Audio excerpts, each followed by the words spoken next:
If you're new to Eternal Return, then you're in the right place. In this beginner's guide, we'll cover everything you need to know to get started playing Eternal Return. What's poppin', everyone? It's your boy Levi, and I'm a top-ranking player with over 2,500 hours in this game. And I'm joined here by FrankieDoodle, a multi-season rank 1 player and Lumia circuit winner in early access of Eternal Return with Team No Flame. He's here to answer some of your tough questions. If you're just getting started in Eternal Return, welcome to the game. You're in good hands. This video is going to be a little bit long, but stick around until the end to get some helpful insight on how Frankie still improves his game even at the highest level. Eternal Return is a battle royale game with MOBA-styled combat, focusing on becoming as strong as possible as quickly as possible. Currently, the game only has a squads mode where 8 teams of 3 drop onto Lumia Island to collect items, fight, and survive until they're the last team standing. There are 20 zones on the island to traverse while increasing your character's strength. We're going to learn in order of the game's progression, starting from the pre-game and getting your build to the end-game fighting in a final zone. Then we'll touch on things you need to know outside of playing the game. The first thing you need to know is that the tutorial isn't going to teach you much. You should still do it because it will give you an idea of what Eternal Return is, and you can also get some good starter characters. The tutorial has been reworked many times, but the best way to learn the game is through playing, and finding a content creator that you vibe with and learning the game by watching them and asking questions. I've got plenty of guides on my channel ranging from 10 things you need to know before you start playing to the best resources to learn in Eternal Return, card above. I also created a community Discord with Eternal Return resources and guides in it, so be sure to join that as well. Link in the description and pinned comment. Choosing a character is your first step in Eternal Return. Each character has different abilities and some can use multiple weapon types. We'll delve deeper into the character selection in my upcoming Who Should You main video. Make sure to subscribe so you don't miss it. When you lock in your chosen character, you'll be presented with more information about what characters your teammates picked and recommended builds for you to go. For characters with different weapon types, you'll notice that the type of damage might change. There are 3 damage types in Eternal Return with Crit, AP, and Amp. Crit focuses on critical strikes and is suitable for characters relying on basic attacks. AP increases damage for both basic attacks and spells with AP scalings, and Amp damage amplifies your skills for characters with Amp scalings. Stick to one type of damage for your build. Characters don't benefit from having combination of damage types. Of course, there's a few exceptions to this rule, but don't worry about that for now. Your build consists of a weapon, chest piece, head piece, arm piece, and leg piece.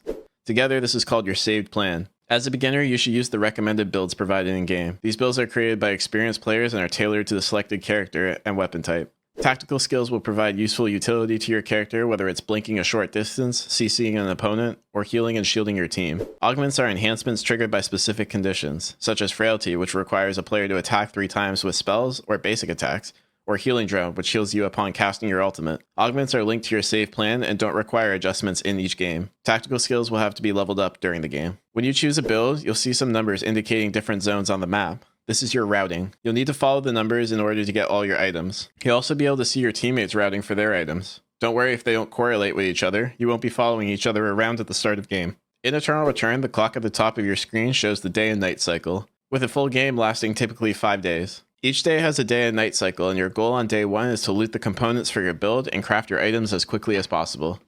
Your weapon is the most important item, so prioritize getting that first. Items you collect will appear here in your inventory. Some items can be equipped in your equipped item slots to help save inventory room. There are 5 tiers of items indicated by color.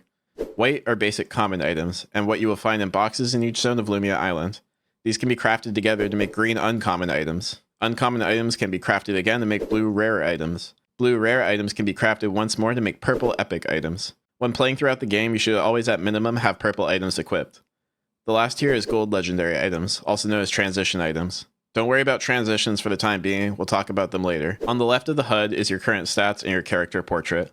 Only equipped items contribute to your stats. In the middle of your HUD is your character's kit. In Eternal Return, each character has 3 basic skills, an ultimate, a passive, your weapon skill, and a tactical skill. Passives, weapon skills, and tactical skills also need to be leveled up alongside your basic skills. Your weapon skill is unlocked when you reach Mastery level 5, which is different from Character level 5. Weapon skills are unique to the type of weapon you selected for your character at the start of game, meaning characters that hold the same weapon will always have the same weapon skill. Your weapon mastery is what determines how much damage you will do and can be indicated by this number here. Notice this is separate to your overall level here. This is determined by your total mastery levels. Mastery is 1/2 of what determines how strong you are and should be looked at before you go into any fight against another character. Weapon mastery is gained from attacking with your weapon, aka fighting. As stated, you'll need to hit mastery weapon level 5 to unlock your weapon skill, and you'll level it up again at 10 and 15. Your overall level is determined by combining all your mastery levels. The other mastery categories are Hunt Mastery, increased by hunting animals, Craft Mastery, increased by crafting your build, Search mastery increased by opening boxes and airdrops, move mastery increased by entering a new zone on the map, and defense mastery increased by taking damage. Typically, you'll optimize for weapon mastery and just passively game the rest as you play the game. If there's one single thing you take away from this video over anything else, it's that day 1 of Eternal Return is a speed run, where you should work to complete your build as quick as possible. Hyperloops can be used to teleport to different zones on the map to save time walking. Before you have your build, you'll want to ignore fights against other players as it will slow you down immensely. Taking fights before you're finishing your build will slow both you and the player you're trying to fight. When you run out of health, you'll first go down, giving your teammates a chance to revive you. If they don't get to you in time, you'll respawn after a cooldown. Respawning is available until day 3, but if your full team is eliminated before anyone can respawn, you're out of the game. You always need to have someone alive at all times. Remember, you're playing to get to your strongest point, so focus on getting your build and aim to have it completed by night 1. It'll be a weird learning curve at the start, ignoring other players, but you'll start to notice this is the most optimal way to be playing the game. Because ignoring players is the nature of the game, you and your team don't have to start in the same starting zone. You should all start in the zone marked 1 on your save plan and follow your own routes getting your items. Try to aim to have your build by night 1. As you travel through each zone, you'll find item components specific to that zone.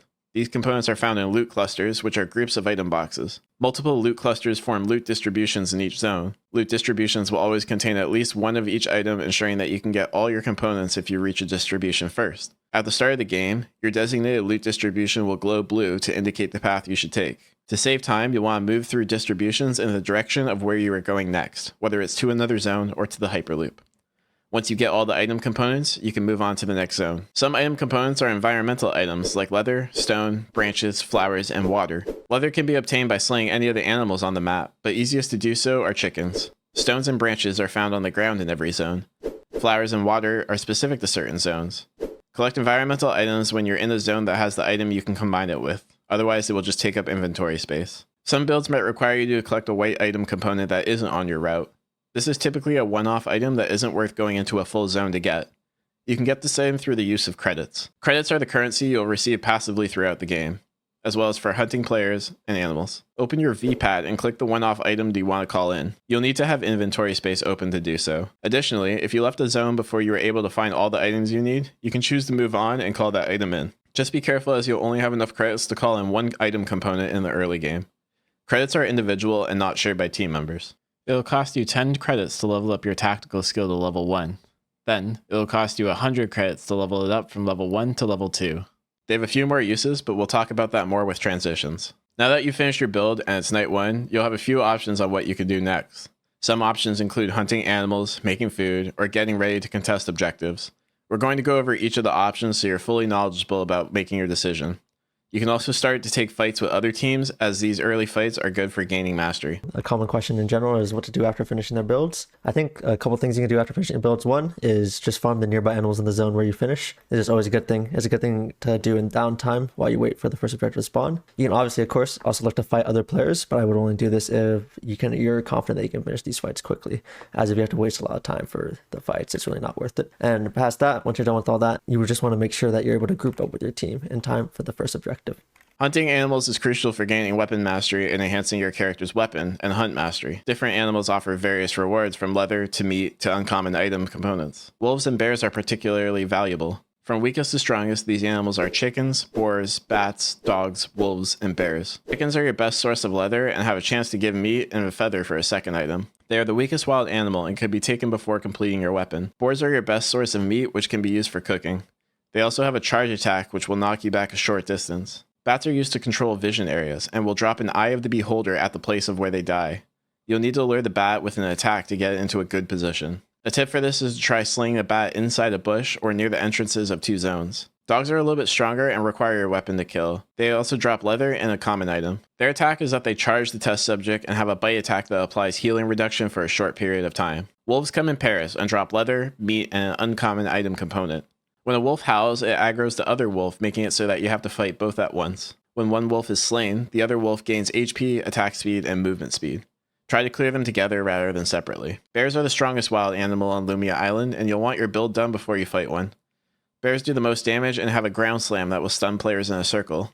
Bears also drop leather and meat and an uncommon item. After the first time a wild animal has been slain, they will have a respawn time. This timer is rhythmic, meaning that you can return to this hunt camp to take it again. Chickens are typically too weak to optimize for. You'll definitely want to do this for wolves and bears. Typically, wolves will be your day hunt and bears will be your night hunt. Wolves respawn just over 3 minutes after being slayed. If they are slain when they spawn with 1 minute left into day 1, they will respawn again on day 2. Bears are just over a 4-minute respawn, so if you take them when they respawn at night, they will be available again at the start of the next night. After being slain once, each wild animal has a chance at respawning as a mutant hunt. Mutant versions are much stronger than the regular counterpart and will grant the player more credits and more experiences. Groups of wild animals called herds will also spawn around the map in various locations, granting large amounts of experience. Choosing to group and hunt animals as a team or separate across the map from each other both have viable strategies. Group farming is safer, but you'll be splitting the experience between teammates. Split farming is much greedier as you'll get individual experience for the hunts. Some characters that have good escapes can split farm, but some that don't or need help farming need to group up. Additionally, cooking food is essential as eating food will restore health and drinks will restore SP, the mana of eternal return. When fighting in combat, you'll want to eat food at the start of the fight to start restoring health back immediately and making it harder for you to die. When out of combat, you can also rest on the ground to heal back your HP quicker, without consuming resources. Like items, food can be upgraded by crafting various food recipes together at a campfire. Alternatively, you can find food air supply crates around the map to help you get food. Campfires can be found in various zones, but if you're not near one, you can start a temporary campfire using a small campfire kit. Some food recipes will be campfire exclusive. You can also bring special ingredients like yellow sweet potatoes, a low percentage chance when digging for potatoes, or salmon, a low percentage chance when fishing, to make legendary food at a campfire. It's also a really cozy, comfy scene watching your team sit around the fire. As night 1 ends, you'll want to make a decision as a team for what to do next. Day 2 begins with a satellite radar scan, revealing all the players' locations on the map. The scan will always happen at the start of a brand new day cycle. During radar scan, hyperlooping is disabled for a few seconds, so make sure you get to the zone you want to beforehand. Tree of Life and Meteorite are the first objectives that will spawn on Lumia Island on day 2. These are called rare resources and are purple item components that can't be equipped. Rare resources also include Mithril, Fourth Core, and VF Blood. These items are how you make legendary items or transition items. Transition items are upgrades you want to make to your build after you have built your base build from your save plan. It's not a viable strategy to just go straight to legendaries, as there's no guarantee you will get these rare resources throughout the game. As stated, Tree of Life and Meteorite will spawn at the start of day 2. Tree of Life will always spawn in Temple and Cemetery, whereas Meteorites can be in any zone. There will be 2 Meteorites that spawn. Like farming, you can choose to group up as a team to contest an objective, or you can greed and try and get it solo while your team is at a different objective or hunts animals. Night 2 introduces Battlezones, marked by orange zones on the map. These zones have symbols representing their types: Berserk, which increases strength, Defense, which provides a shield, and Acceleration, which boosts movement speed and cooldown reduction. Choose the zone that suits your team composition. To fight in a Battlezone, you'll need to defeat the other teams as well as manage your Battlezone timer. When your Battlezone timer runs out, you'll explode. Don't worry if your team dies in the Battlezone, you will all respawn. To avoid exploding, be sure to stand in the range of the Battlezone shuttle. It will restore your timer. If you lose a Battlezone, just select the target zone you wish to respawn in. This means you can go all out in Battlezones without having to worry about someone staying alive. Winning a Battlezone grants a rare resource based on the rarity of how many teams participated in the Battlezone. Next common question is what to do after winning or losing a Battlezone. I'd say after you win a Battlezone, you always want to farm the animals in the zone, as it's just free. No one else can really enter the Battlezone, so it's just uncontested. And under the same idea, if there's a transfer console in this zone, you can also look to call in. It's just safe things to do with no real downsides. If you lose a Battlezone, when you're respawning, you always want to try to pay attention to how many players are in each zone. Not only does this help with just knowledge of the game and where players are, where you can look, stuff like that. In general, you don't want to respawn in a zone with other players. And in addition to this, you can, if there's a lot of downtime before the next objective, you can look to respawn actually separately with your team in zones that are uncontested and look to split farm up to maximize the amount of credits and XP you get while you wait for the next objective to come up. Alongside Battlezones on night 2, Alpha will also be spawning on the map. 2 alphas will be spawning randomly, indicated by a purple symbol. Players can group up to challenge Alpha and receive a Mithril if slain. Be careful though, Alpha zones are just regular zones on the map, and you will die if your team is fully slain. Whether you choose to go to Alpha or a Battlezone, it will depend on your team comp. When distributing rare resources for transitions, prioritize the teammate who will benefit most from it. Usually every character wants their weapon transitioned. Pay attention to your team composition to make the best decision. If your comp is 2 supports and 1 damage dealer, you're going to want to transition the damage dealer. Alternatively, if someone needs a tree and someone needs a meteorite and you only have one of those resources, it makes the decision pretty easy. Access the V-pad to ensure your transition to an item specified in your save plan matches your damage type. When radar scan hits for day 3, you'll notice some zones will be marked as red as restricted areas. This is closed off from the map. These will be indicated through being orange on the day before. If you find yourself in the restricted zone, a timer will appear above your head, and when it reaches 0, you'll explode. Restricted timer can be increased by getting kills throughout the game, and a portion is refunded before the final square. You can also choose to run away from stronger opponents through red zones, as it will be less likely you'll be chased if a teamer has to consume their own timer to chase you. Occasionally, objectives will spawn in restricted zones, so you might need to enter one to claim the objective. Day 3 objectives are similar to Day 2. Tree of Life will spawn in Forest and Stream, and 2 meteorites will spawn in random zones of the map. When a team contests an objective, whether it's a rare resource or a battle zone, that team's spending time for a certain goal. Because objectives are in one zone of the map, it leaves a lot of open space for teams that choose not to contest. By not going to objectives, you lose out on mastery from skirmishing other teams and potentially rare resources. But this can be compensated if you get extra hunts. Extra hunts means extra credits, and the influx of credits means you'll be able to order a rare resource from a kiosk. So let's talk about kiosks. Kiosks are found in various parts of the map, and let you spend credits on rare resources, tactical enhancement modules, teammate revival kits, and escape kits. Tactical enhancement modules upgrade your tactical skill to the level 3. I mentioned earlier that as long as you have a teammate alive, you will revive upon death. This is only the case before day 3 in game. Once day 3 hits, deaths become permanent. You will still get the chance to revive a downed teammate, but if they are killed, they won't respawn. You can revive teammates after day 3 with credits. Don't wait too long because you won't be able to revive them if it gets to day 5. If you don't have the credits to revive a teammate, or feel like your team is just weaker than the other teams, you can purchase an escape route kit. Escape kits can be used at hyperloops to flee the island, but prepare for battle if another team also tries to escape. Use downtime between objectives or dying early on the battle zone to focus on transitions and maintaining mastery. Transitions are crucial for success, so consider calling in a rare resource if you have enough credits. For example, Frankie's team, No Flame, often called in a Mithril after battle zone securing multiple transitions. When you kill a character with transitions, you'll be able to loot them of their transitions in the form of credits. Based on how many transitions they had, you'll get more credits. If you're a couple credits short of a call-in, you can stand in front of the kiosk to gain them slowly. On night 3, Omega will spawn, and this is the sole objective on the map currently. Omega will give teams a 4 score if slain. With this being the sole objective on the map, it's likely more teams will show up. If you're not strong enough to contest Omega, you can look for purple boxes on the map. These will always contain a rare resource, but you won't gain mastery like you would fighting Omega. You'll also want to keep taking down hunts during this time to maintain mastery. Stay grouped up with your team in the later stages of the game. One thing I haven't talked about yet is noise. Crafting items, calling in resources, or hunting wild animals creates a ping on the map. This can be dangerous if you're behind, as you're essentially saying to anyone nearby, "Hey, I'm right here, come kill me." But here's a few hints you can look for to tell if you're safe in the zone. The first hint is to check the CCTV. CCTV consoles are in every zone and can be used to access the vision cameras in places that you're not standing. These are typically near the entrances of a zone, and only one team can have them at once. If they are taken, they will glow red and snap to you as you walk into the range of them. This means a team has probably been here recently or is here now. If they're turned off, they'll spin and stay grayed.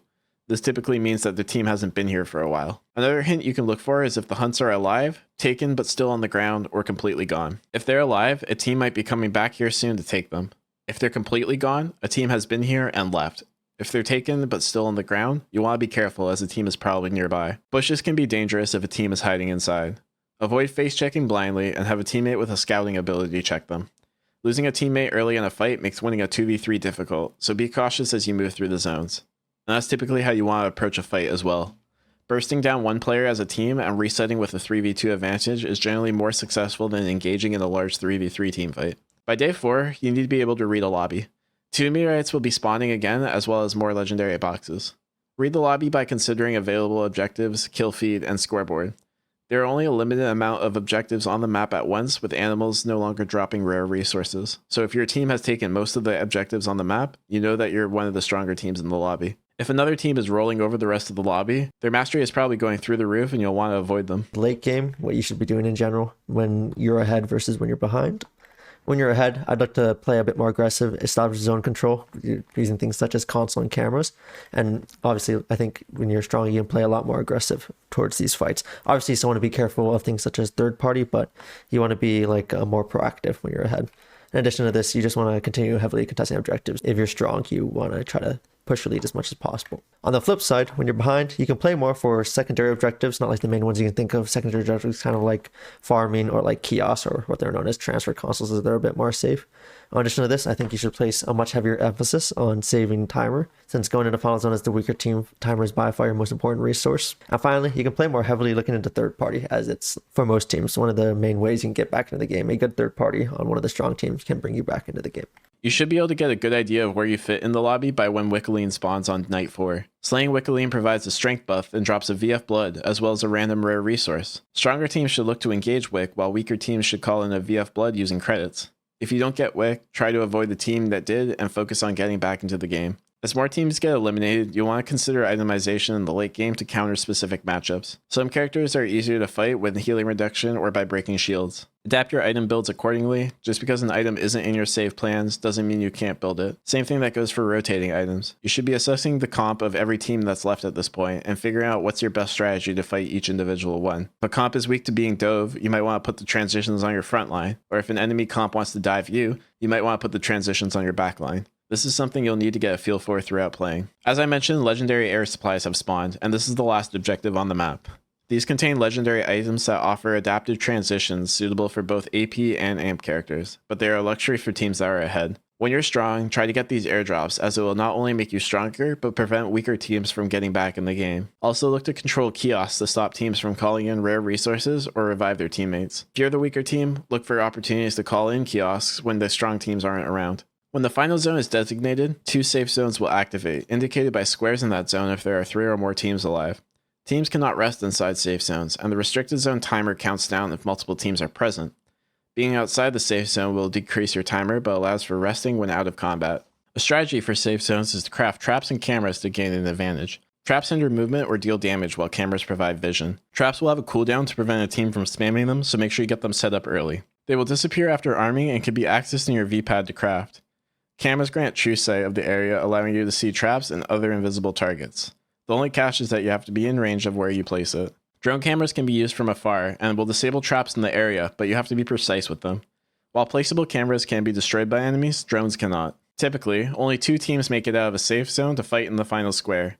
Same rules apply, but being in the square won't trigger the restricted timer. When the zone expires, you have to fight to the death or hope you have more restricted timer left. So that's everything you need to know in game. So let's talk about the things you can do outside of game. First thing you'll want to do as you get the hang of the game is start formulating team comps. This works best when playing in a pre-made group. There are 3 styles of team comps that are popular to play in Eternal Return: peel comps, dive comps, and pick comps. Peel comps prioritize protecting a damage dealer.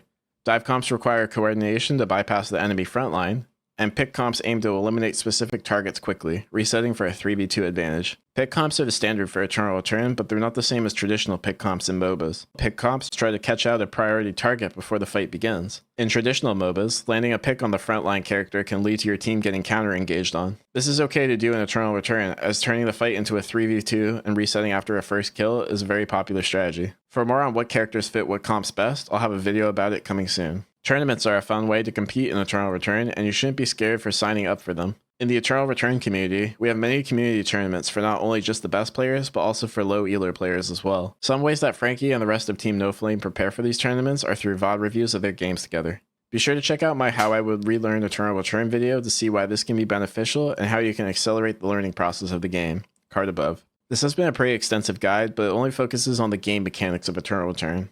There are ways to set yourself up for the game before you start playing. If you are new to Eternal Return, you'll want to check it out. Click or tap the screen now to check out the 10 things I wish I knew before I started playing Eternal Return.